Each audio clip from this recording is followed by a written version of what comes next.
গেল ৫ তারিখ সম্পন্ন হয়েছে শিল্পী সমিতির নির্বাচন।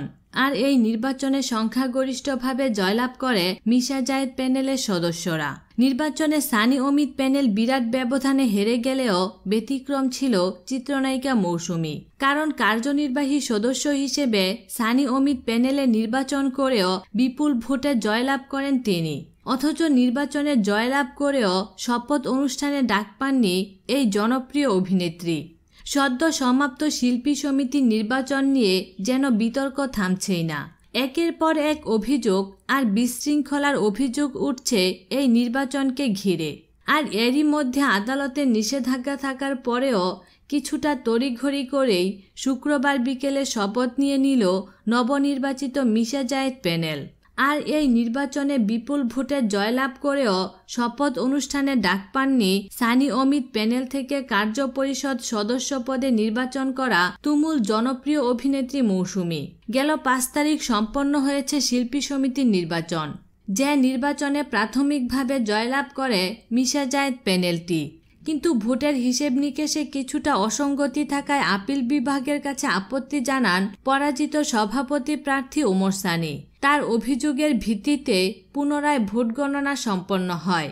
সংশোধনী ফলাফলে সানির কিছু ভোট বাড়লেও নির্বাচনের ফলাফল অপরিবর্তিত থাকে। যদিও এরই মধ্যে আদালত এই নির্বাচনের ফলাফল স্থগিত রাখার নির্দেশ দিয়েছেন। কিন্তু এরই মধ্যে তড়িঘড়ি করে শপথ নিয়ে নিলেন মিশা জায়েদরা, যেখানে নাকি চিত্রনায়িকা মৌসুমীকে এই শপথ অনুষ্ঠানের বিষয়ে কিছুই জানানো হয়নি। গণমাধ্যমের কাছে এমন অভিযোগই করলেন মৌসুমী। শুধু মৌসুমী নয়, এমন অভিযোগ করেছেন নবনির্বাচিত কমিটির সাংস্কৃতিক ও ক্রীড়া সম্পাদক জাকির হোসেনও।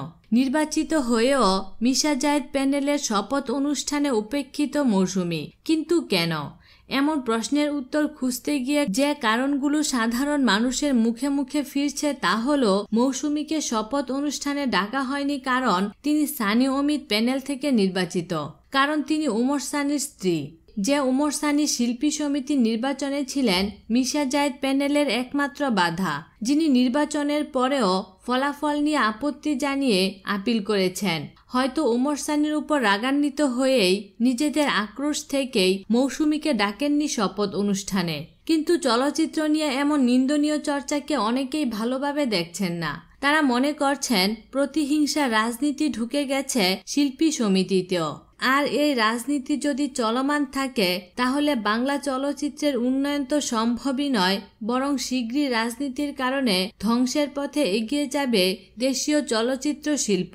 বিনোদন জগতের নিত্য নতুন খবরাখবর জানতে আমাদের চ্যানেলটিতে সাবস্ক্রাইব করার জন্য আপনাকে আন্তরিক ধন্যবাদ।